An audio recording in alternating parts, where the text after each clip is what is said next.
Boa tarde. Vamos retomar hoje a nossa conversa sobre o nuclear para lhes trazer uma ótima notícia.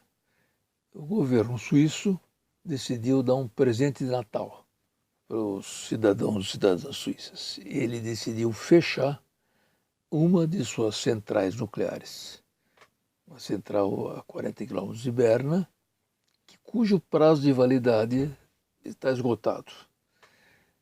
Ele tomou essa decisão porque fez um cálculo, diz ele, um cálculo empresarial. O custo para tornar essa usina ainda válida mais 10, 20 anos era grande demais comparativamente ao que seria o custo de obter energia elétrica com outras fontes renováveis, muito mais baratas, muito mais seguras e muito mais rapidamente acessíveis. Eólica, solar e mesmo a hidráulica. É uma história, não foi uma decisão tomada assim de repente. É um longo processo de discussão nacional da questão.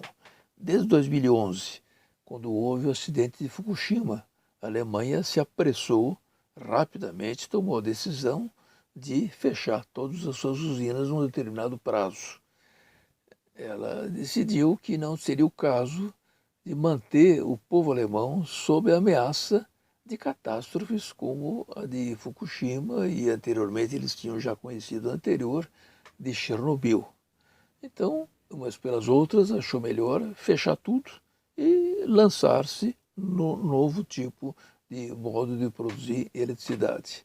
Na Suíça, demorou um pouquinho mais para tomar essa decisão. Começaram a tomar, houve em 2016, uma iniciativa popular propondo, estabelecendo que as usinas suíças não deveriam ficar funcionando mais do que 45 anos, mas essa iniciativa popular não prosperou. Então, em 17, o governo submeteu a questão a referendo popular e a decisão de fechar todas as usinas foi convalidada assim, dessa forma. E eles vão fechar. Daqui até 2040 não terão mais nenhuma funcionando na Suíça. 2029 será a segunda, 2035 a terceira, 2040 a última, e assim se encerra essa história. E eles decidiram fazer isso levando em conta, inclusive, o custo do que será o desmonte dessa usina que eles vão fechar agora. Nada mais, nada menos do que 3 bilhões de dólares, ou seja, em moeda do Brasil, 12 milhões de reais em torno disso. E vão levar 15 anos para fechar de uma vez, para limpar todo o terreno, para que ali possa haver de novo outras atividades. Na verdade, o desmonte de uma usina desse tipo é um trabalho muito cuidadoso, muito perigoso, porque ele é toda aquela aparelhagem interna da usina que se transformou em material radioativo. Tem que ser dado um fim a ele e também aos rejeitos, ao combustível usado que se acumulou durante os anos de funcionamento dessa usina e que se transformou em um repositório de partículas radioativas extremamente perigosas. Aliás, esse é um dos problemas fundamentais da indústria nuclear, que não foi bem resolvido no mundo todo. Objetivamente, a usina funciona pela fissão do urânio, que se transforma em outras partículas radioativas. E um dos subprodutos desse processo, subprodutos da usina de produção de eletricidade, é exatamente criar novos elementos, inclusive muitos artificiais, que não existem na natureza, que se transformam numa ameaça para gerações futuras. Um dos elementos desse tipo que é produzido pelas usinas é o plutônio. Só para dar uma ideia, o plutônio tem uma meia-vida, a gente chama meia-vida, o tempo que leva a metade da massa do determinado mineral para deixar de ser radioativo. Então, o plutônio, metade de uma massa de urânio para deixar de ser radioativo, deixar de ser plutônio radioativo, leva 24.100 anos. Ou seja, a outra metade continua radioativa. Outros 24 mil anos para a sua outra metade deixar de ser e assim por diante. Ou seja, é uma infinidade de tempo. Então, esse problema é um dos problemas mais sérios que se tem que enfrentar quando se vai desmontar uma usina. Agora, para nós é importante constatar que essa decisão da Suíça desmente uma das coisas propagandeadas pelos pró-nucleares no Brasil, de que a indústria nuclear está em expansão no mundo. Não é, pelo contrário. Usinas estão sendo fechadas. Algumas novas estão sendo construídas, mas a tendência é de fechamento. A Bélgica logo mais vai entrar nesse mesmo processo que entrou a Suíça.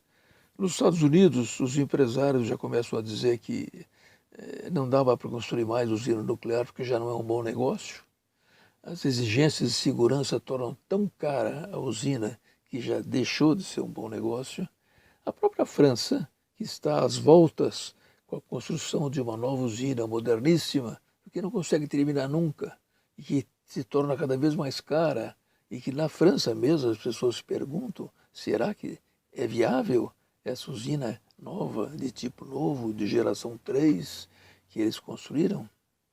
Ou seja, o que se diz no Brasil de expansão da indústria não é verdade, há uma tendência ao declínio, tendência a desaparecer a indústria nuclear entre as formas de produzir eletricidade no mundo.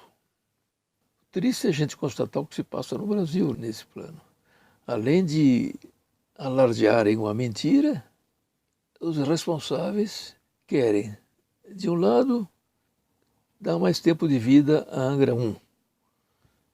Será que eles fizeram os cálculos que os suíços fizeram sobre o custo dessa adaptação de Angra 1 a um novo período de funcionamento?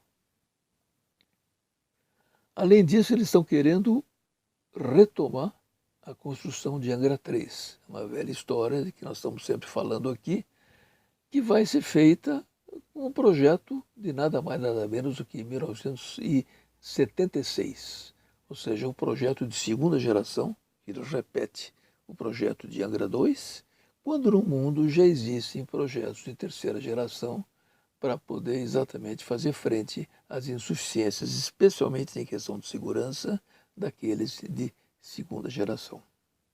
Ou seja, na verdade, no Brasil, nós estamos na contramão do processo mundial. Detalhe, não se trata só de Angra 1 com mais tempo de vida, e não se trata também somente de retomar a construção de Angra 3, mas essa ideia completamente estapafúrdia de construir mais 6 usinas no Nordeste, na beira do São Francisco. É uma decisão que põe em risco não somente o São Francisco, mas toda a região do Nordeste. No filme Fukushima, 5 dias decisivos, que estão sendo exibidos em vários lugares do Brasil, no final do filme, um jornalista pergunta a um dos membros do gabinete do primeiro-ministro que teve que enfrentar aquela realidade do desastre, ele pergunta: vocês tinham consciência de que o Japão estava frente a um monstro que vocês não conheciam, que o Japão nunca tinha vivido e que vocês não sabiam como enfrentar? Na verdade, essas usinas nucleares são verdadeiros monstros adormecidos. Esse processo de engolir urânio para transformar em outras partículas radioativas que podem, se houver um acidente do tipo severo, como esses Fukushima e Chernobyl, com derretimento do reator, com explosões, com expansão das partículas, esse é o momento em que um monstro desses acorda. Querer no Brasil, além dos 2 monstros que já existem, construir mais 7 monstros, realmente é uma coisa que apela para o bom senso, contra totalmente, como eu já disse, a tendência mundial.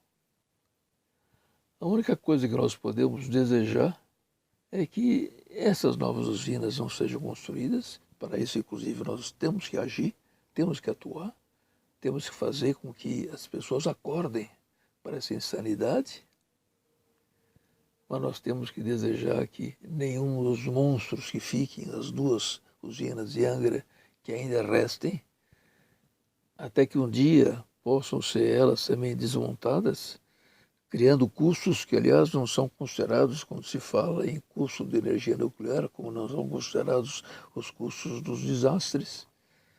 No Japão, calcula-se que vai demorar 40 anos para limpar aquilo tudo. A única coisa que nós temos que desejar realmente muito é que nunca os nossos monstros remanescentes acordem. Mas vamos continuar a conversar disso tudo. Até a próxima.